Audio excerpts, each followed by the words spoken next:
thank you for joining for the Eastside unit. I'm Phyllis Carnahan, the Eastside unit chair, going to turn the program over to Mary Gresham and Carol West and on how the women in Arizona got the right to vote. And Mary's going to take off. Carol has been most helpful in helping me know what's important and all kinds of things. We've met a few times. Anyway, the point is to talk about how women came to get the vote and that they did not have it until all of their hard work was done and after the convention, after Arizona became a state, not before. And there's a lot of work that went into that. So in 1920, after a 72-year struggle, women across the United States became voters. That same year, suffragist and political strategist Carrie Chapman Catt proposed the Nonpartisan League of Women Voters that would replace the National American Women's Suffrage Association. The suffrage associations had been going a lot, but now that the vote was already here, the next thing was to have a nonpartisan group that went on education. Carol? The less often told story is that Arizona women earned the right to vote in 1912. Some of our legislators and even some historians don't know the full story. We want to relate it to you today. But before we do, I want to point out the difference between suffragist and suffragette. In 1913, the British women were intent upon gaining the right to vote. And they were throwing rocks at windows, starting fires. It was a pretty violent process. And the men, and probably some of the anti-suffragist women, started calling them suffragettes to make fun of them.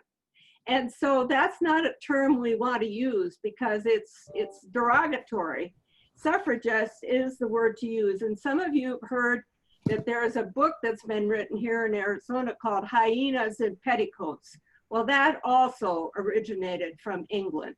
So here we go. Mary's going to talk for a few minutes about that wonderful map that Pat Markey brought to Issues and Eggs. This map that was given to us on a little bag in Issues and Eggs has a lot of good information to look at when you're looking at which states women got the vote, and it doesn't tell exactly the same for everyone. But anyway, the map shows a few things kind of in bold looking at it, and that's that by 1914, which was before 1920 when the whole country women got the vote, by 1914 the women had the right to vote in every western state except New Mexico. So you can see there's this kind of divide over here, and then New Mexico is black, as are these states that don't have the vote by 1914. So what was it about New Mexico that the women didn't have the vote then? Well, New Mexico came out of Spanish law. They had been ruled by Spain, so their background for their laws were Spanish, and the women, whereas in Arizona and other western states, our laws came out of English law, or at least that way of thinking. And so there were some differences, and women in New Mexico had some rights already that they thought they might have to give them up if they got the vote. So that was why they didn't have the vote before 1914. And there was also something about why all the Western women had the vote so much more than women in the East. What's going on? Well, women in the West really worked outside of the house a lot. I mean, the Western women, they had to do ranch work, farm work. They ran small stores. They took in laundry. They were teachers, and probably a bazillion other things. Anyway, so women were accustomed to working outside of the house and bringing in money, and they felt they were, had a right to things and to vote and to speak up. one statistic on that is from 1900. In Arizona, 43% of the women were working outside of the home or bringing in money, whereas it was only 15% versus a 43 in Arizona. Nationwide, it was only 15%. So that's a big difference. And that, you know, women who bring in money have a different way of approaching the world too, and thinking they deserve to have the vote as well.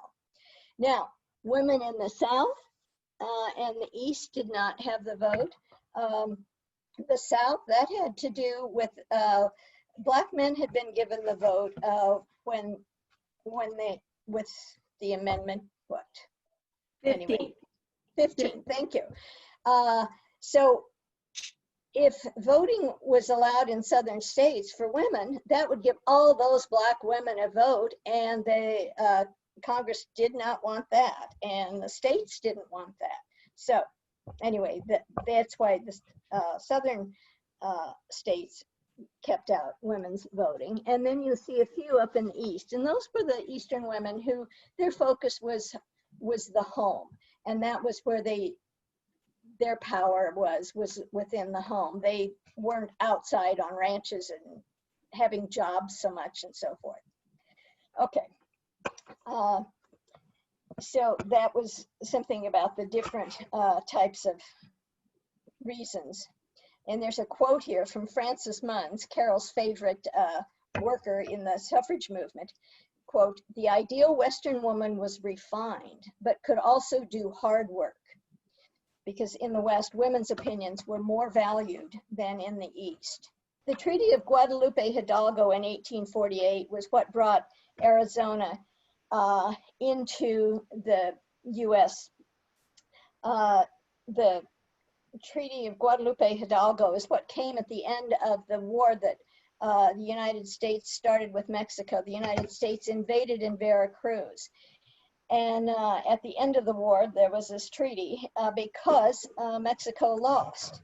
And there was a reason for the war too. I mean, there are always many reasons, but one of them that's particularly pertinent here with regarding the treaty is that back east, the legislators and the powers that be wanted California in the Union. They wanted California to be a state. And they figured if they won the war with Mexico, they could get California. Well, they got more than California. They got everything west of the Rio Grande. Now, Texas was already a state, so Texas was already was a state.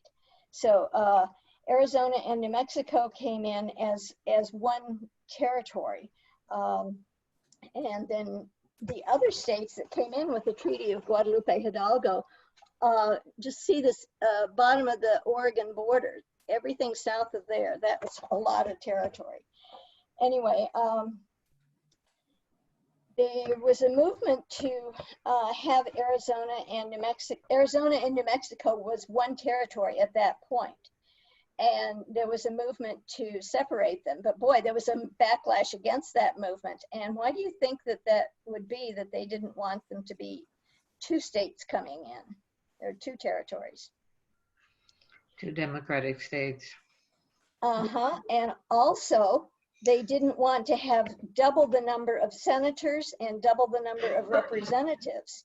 So that was why it was one territory. It got separated in 1863 when Arizona got the right to be a territory. There's this feature called the Organic Act, which Congress has to pass, and the president has to sign, and Abe Lincoln signed it in 1863 for Arizona to become a territory and have set up a system of government and so forth. And for areas that don't have the territorial status, they're called unorganized. Okay, that's that. So one of the things that I think is amusing, you'll find out in a minute why I want to tell you this, The ever-revolving territorial capital started out in Prescott in 1864.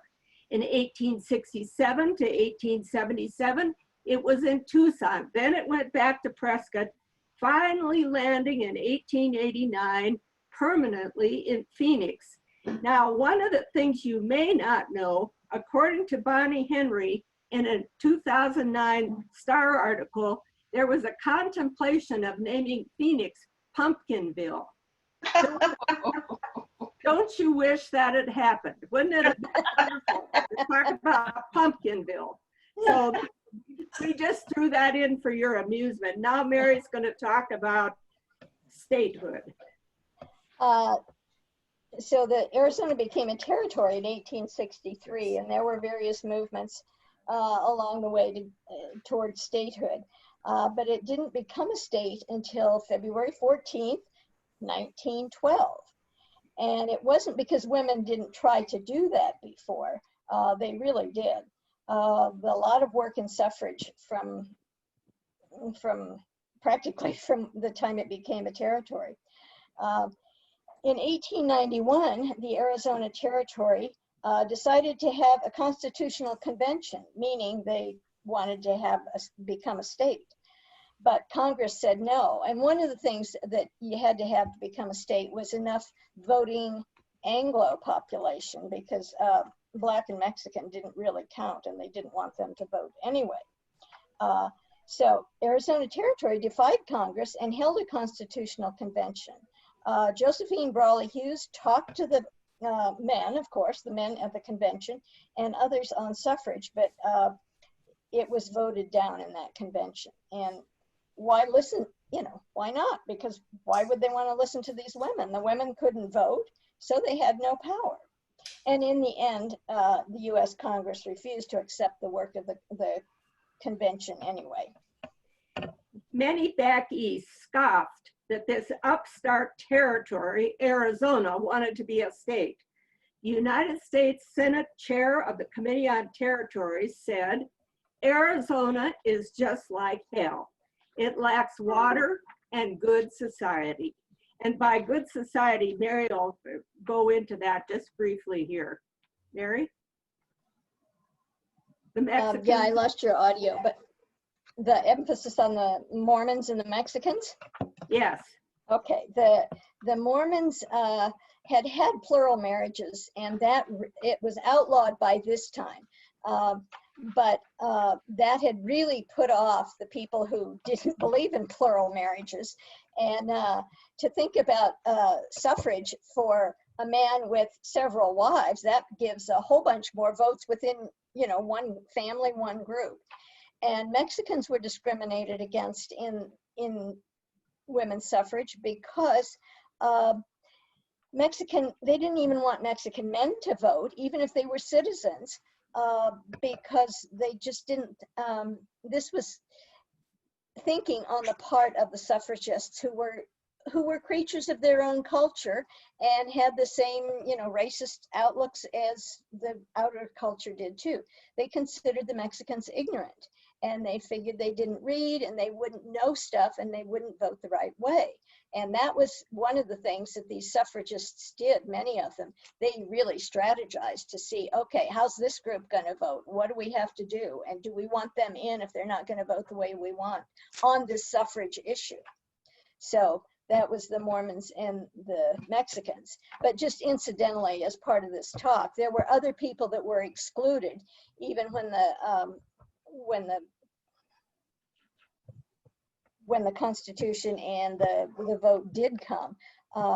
Black women didn't really get the vote entirely until 1965 with the Voting Rights Act. Native Americans didn't get the vote until 1924. It was taken away in 28, and then there were various other machinations going on. And only in 1974, 75 did they get the right to have the ballot printed in their own languages. So there have been a lot of work to not have women of color and to not have them get the vote. And even in places where they did have access to the vote or the right to vote. There were all kinds of literacy tests or such things to suppress the vote. Anyway, that's that.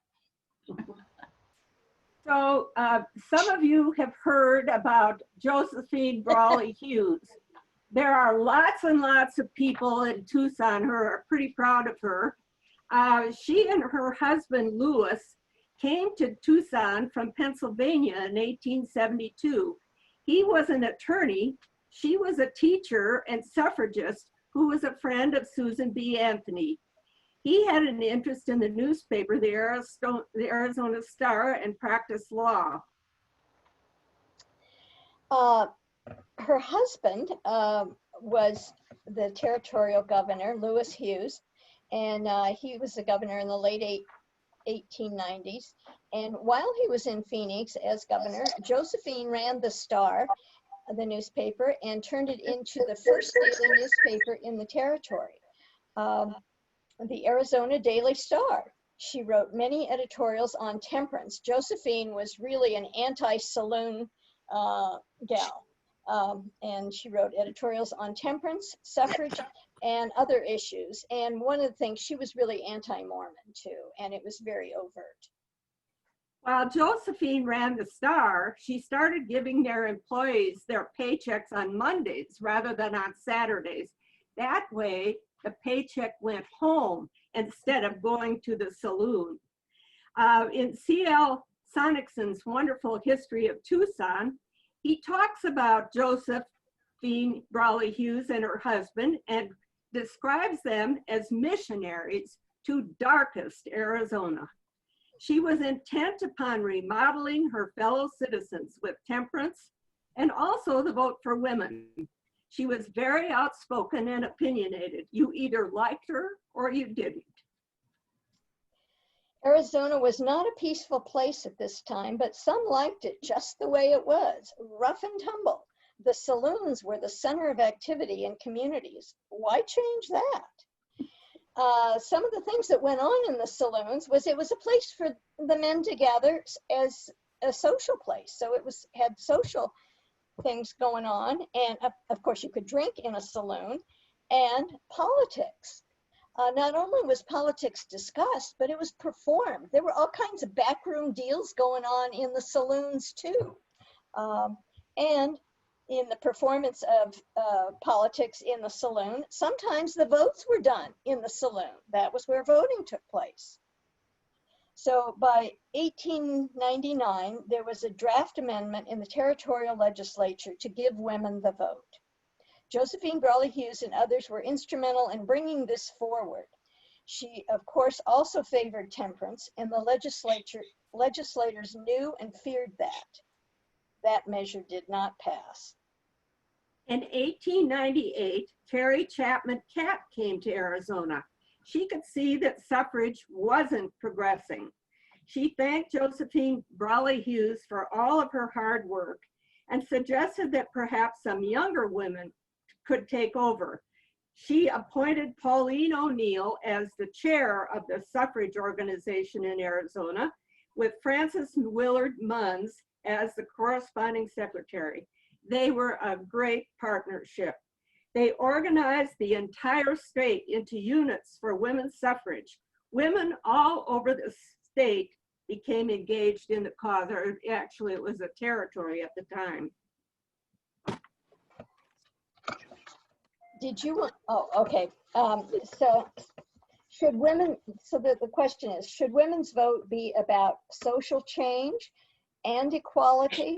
Social change meaning temperance and anti-saloon stuff, as Brawley Hughes felt, or was it about women's equality, getting the equal vote with men, which is how Pauline O'Neill and Frances Munns saw it?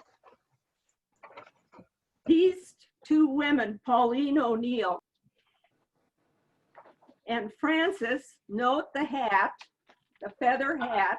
Now these two women could not have been more different. Pauline was more of an introvert, kind of a behind the scenes person, where Frances never met a stranger. She was out in front, and I do mean that. Pauline was born in California. Her father was an adjutant general with the Army, and so they were sent to darkest Arizona to get things right. So here they came. Pauline became a teacher and was teaching in the Prescott area, where she met Bucky O'Neill. Well, Bucky was a Boston journalist who had come to Arizona. He had his fingers in a lot of pies. He spent a lot of time in the saloons. So it's kind of interesting that he and Pauline connected, because of course she was very much for temperance, but they did, and they had a very happy marriage. And in fact, at one point, with some pillow talk, Pauline got him to introduce a bill in the territorial legislature that would have given women the right to vote in municipal elections. And he was successful. He got it through the legislature, and the governor signed it. So the women were pretty ecstatic about that. However, there were some legal challenges, and so it never again saw the light of day. Tragedy overtook the O'Neill family. First of all, their only child, an infant 2 months old, died, and then Bucky was killed. He was a part of the Rough Riders with Teddy Roosevelt, and he was killed in action in the Spanish-American War. So at that point, instead of wringing her hands and grieving uncontrollably, Pauline joined the Monday Club, and that's where she and Frances Willard Munns got together. And Frances was also born in California. She was the 8th of 12 children. Her father was a rancher who died of tuberculosis. The family moved to Nevada, and Frances had quite a reputation. She was a real tomboy. She rode horses bareback, and she was affectionately known as the Nevada Wildcat. She also she was very intelligent, very smart girl, and her mother let her go back east, where she had a sister, and she graduated from high school in Maine. So she learned a lot about the East while she was there. She was greatly influenced by her mother, who was both for temperance and suffrage. Well, by the time she came back to Arizona, the family had put a ranch together near Prescott. It was, I think, closer to Cottonwood maybe. And she met John Munns. Well, theirs was to be a long engagement, because John was taking some business classes in California, and he had to finish those. So they went together for 4 years before they were married. And while they were engaged, Frances taught at Pine, Payson, and Jerome, Arizona. Her first teaching experience almost was her last, in that she ended up living with a Mormon family of 6 in a one-room cabin. She had a little corner of the house or the cabin with a curtain around it, and there was a rudimentary cot, a wash basin, a cracked mirror, and a hook to hang her dresses. But she learned a lot about the Mormon families.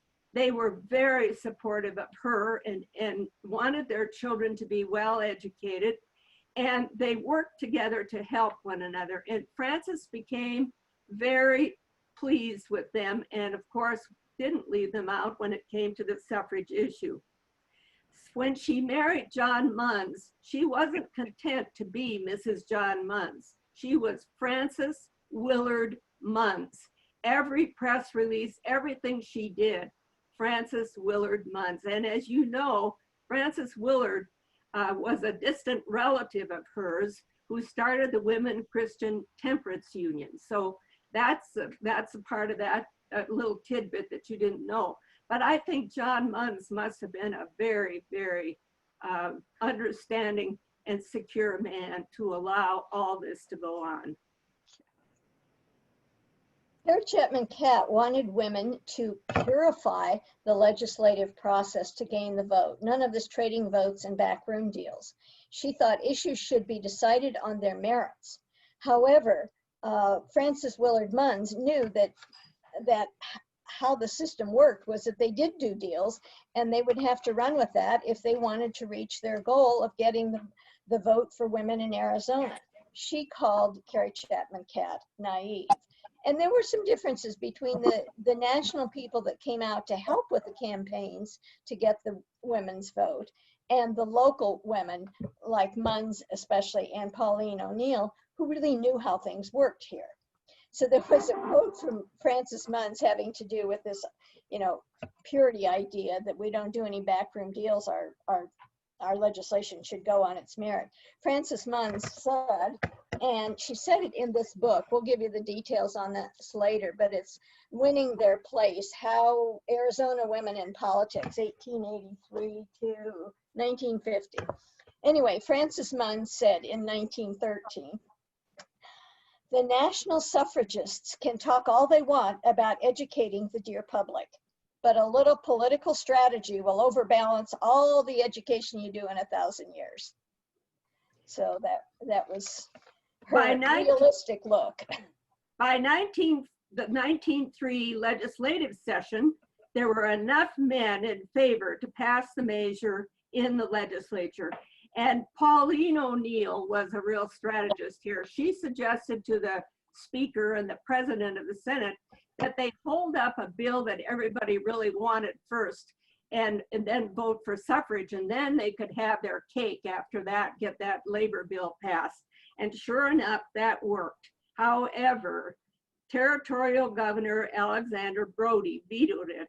He was afraid that President Teddy Roosevelt wouldn't sign the bill for statehood if women had the right to vote. So here they were, disappointed once again, but did they sit back? No, they didn't. Between 1903 and 1910, some male groups began to see why women needed the right to vote. They realized, and don't think that Pauline and Frances and their friends didn't kind of twist their arms on this. Women worked in Arizona and needed fair representation, just as labor did. Women voting was a matter of economics. They needed women so they could become a state. They needed that population base. The ballot, I love this one, the ballot is the most potent weapon we can give women. Some miners began to favor temperance too, because they saw that their colleagues came to work drunk and they were often dangerous. So things were moving along, and now Mary's going to talk about the Constitutional Convention, the famous Constitutional Convention. Of 1910, before the statehood thing. Munns and O'Neill worked to get progressives into the Constitutional Convention, which was coming up after Congress had passed enabling legislation for the Arizona Territory to begin this work. So Congress was okay with Arizona becoming a state, but the state had to pull its constitution together, and they were going to have to get it signed off by the president. So they had a lot of work to do, and Munns and O'Neill were the driving forces behind all the other women that were working and organizing out in communities, having parades and all kinds of things to get going. But they were also strategists that knew they needed to get progressives into the Constitution, and there was into the convention, and people voted on the delegates for the convention. And so the Munns and O'Neill really worked on getting the right folks in there, the right men actually, to vote the way they wanted. And so it was a very progressive constitution that they wanted and that they got. They got some of these direct democracy provisions, the citizens' initiative and laws to vote on, and the referendum where they could reverse a law, and the Arizona Corporation Commission had power over the railroads and the mines. The Munns, that was what they did get in there. Suffrage was an issue, and Carol will talk about that. Munns and O'Neill presented a petition to include suffrage, which was voted down. Some of the men were in favor of it, but couldn't bring themselves to vote for it. Morris Goldwater had promised his mother to vote for it, But in the end, because he represented the saloon interests, he voted no. This will really shock you. Five Republican delegates from Tucson did not like the progressive constitution, so they voted no. And believe me, there was no celebration in Tucson when Arizona became a state. I have the names of those gentlemen, and two of them you will recognize their names. One was George Push, you know, Push Ridge, and the other one was Carlos Hakami. And some of you know about Hakami Department Store. There were three others that were less name-worthy. So Mary, what happened with the recall of judges? Okay, so they wanted to have recall of elected officials, including judges, because judges were all elected at that time. But William Howard Taft, who was now the president, he had been a judge, and they knew, or at least surmised, that, or presumed, that he would not vote for that. So they really had to not put recall of elected officials into the Constitution. They got in the other direct democracy things about the Arizona Corporation Commission and the ballot initiative and referendum, but they did not put in women's suffrage. They didn't put in the recall of elected officials, and they didn't put in women's suffrage. Well, it was voted down in the convention. That's why they didn't do it. I think that's a very important point. It was not in our original Constitution. Yes, because there are some historians who claim it was. The president of the convention, George Hunt, who became our long-term Arizona governor, he said to Francis Munns, not that this should not be decided by politicians, legislators, and let's let the voters decide on women's suffrage. Go get an initiative signed, but we're not going to put it on in the Constitution. So Frances, I told you, she's a house of fire. The women, she got all the women organized across the state. Remember, she had pockets of suffrage workers all across the state. Heidi says the women loosened their corsets, put on their sun hats, and got 4,000 male signatures to put women's suffrage on the ballot. All in the hot summer weather, had to be done by July 5th to get on the ballot. They had 6 weeks to get the signatures. Munn's organization, she was a one-woman PR firm. She got the coalition together. She organized the Mormons, the labor unions, the mines, the farmers, and of course, all the suffrage organizations across the state. She had press releases, she had banners, she had pamphlets. She was known and quoted throughout the state. And she even asked Josephine Brawley Hughes to write an editorial, which she did, and said that women did as much as men to build Arizona. Teddy Roosevelt, interestingly enough, was at this point a member of the Bull Moose Party and was running as a third-party candidate for president. And he was also suddenly for women's suffrage. In fact, I think he even made a trip to Arizona at that point. Mary? So there were 5 political parties in Arizona, and Munns played them against each other. The parties were Republican and Democrat, and with the Democrat, you had 2 really different wings of it. I mean, we still have more conservative, moderate, and liberal now, but back then they had conservative and liberal Democrats. And conservative was very conservative. They would certainly be put out of the probably Democratic Party now, but they had corporate owners, like the Phelps Dodge owner was a conservative Democrat. So the miners and the railroads were what ran the state, ran the legislature a lot. Anyway, the 5 parties were the Republican, the Democrat, both wings of it, and the Progressive Party, and the Prohibition Party, and the Socialist Party. So those 5 parties, Munns played one against the other. When the Progressive Party came out in favor of suffrage for women, Munns cornered the rest of the party people and threatened to reveal that they were against the vote for women. That did it. All the parties came on board. So on November 5th, 1912, which was 8 months after attaining statehood, this initiative passed. 68% of the voters, all male voters, voted for women's suffrage. So 68% of the voters voted for it. The liquor interest lost to a 5-foot-tall woman in high heels. Women were entitled to equal representation with men, the voters apparently felt, and they could become office holders.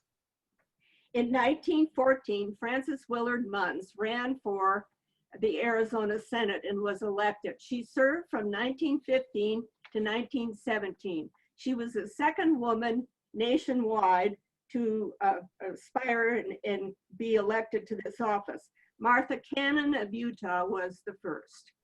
And as some of you may know, Frances Willard Munns, there's a movement afoot to have a statue of her at the Capitol. I don't know how the funding for that is coming, but I would say she's more than deserving. Yes, not only did she get the women's suffrage through with all the hard work on the initiative, but she was the first state legislator that was a woman. Can I give two things to read for those of you who want a reading list? This Winning Their Place by Heidi Osseler, Osselaer, is an excellent book. That's where much of our information came. And another one is the National Geographic for August. It's got a good article with lots of pictures in it on women getting the vote nationwide. I also, if you have time, you can read the history of Tucson. It only goes up to 1980, but it's C.L. Sonicson, who was head of the Arizona Historical Society at one time, and also the Arizona History Journal this year spanked some of the Arizona historians for saying that women got the right to vote in the Constitution. I just find that delightful because it's been a pet peeve of mine that I've heard from so many people that we got the right to vote in the Constitution, which discredits Pauline O'Neill, Frances Willard Munns, and all their friends. They got it like a few months. That's after, it. 8 months after. Yeah, thank you. Thank you. Well, Very much. thank you. I know that you did a tremendous amount of research, and thank you so much. We come from a long line of women who were strong and really advocated for women's rights. The Equal Rights Amendment has been ratified by one more state, but now I understand we're still facing legal challenges because the initial states that ratified the Equal Rights Amendment was too long ago. So who knows, we might have to go back for the Equal Rights Amendment and work on that again. Well, I did call my senators. I think, did the league send something out on that? Somebody did. And I called both my senators and asked them to extend the deadline. And I hope that some of the rest of you will do that too. Yeah. Yeah. Yeah. Well, part of it too is that even after women got the right to vote, there were a lot of barriers because I know there was a case in Mississippi where a couple got married and you could only get a divorce in the case of adultery. Well, the man deserted her and she supported herself and her mother. Her mother died and the woman inherited her mother's house. And then that no good husband came back years later and claimed the property because it was still in the books that the property would go to the husband. So even after the women got the right to vote, there were still a lot of property issues and even custody of your own children. And fortunately, those things have passed away, but we still have a ways to go because women still don't make what men do in the way of salaries. But thank you so much, Mary and Carol, for all of your hard work. I know that you put a lot into it. I just want to say thank you to Carol. She is a great woman to work with, and she knows so much about her heroines and all their travels and trails that she did. And in addition to that, we had meetings where we got together, but the saving grace was Carol came up with the script. And then that was a great thing, Carol. Well, if the Arizona Inn ever opens up again and you have a chance to go there, ask at their front desk for a history of the Arizona Inn, because it's about, I can't remember Greenway, her first name. Isabella. Isabel Greenway. And it's really also gives you a real history of a lot of Arizona in the early days and of her, because she was, I think, our first woman representative to the House. That's true, yeah. So that would be a great one to go.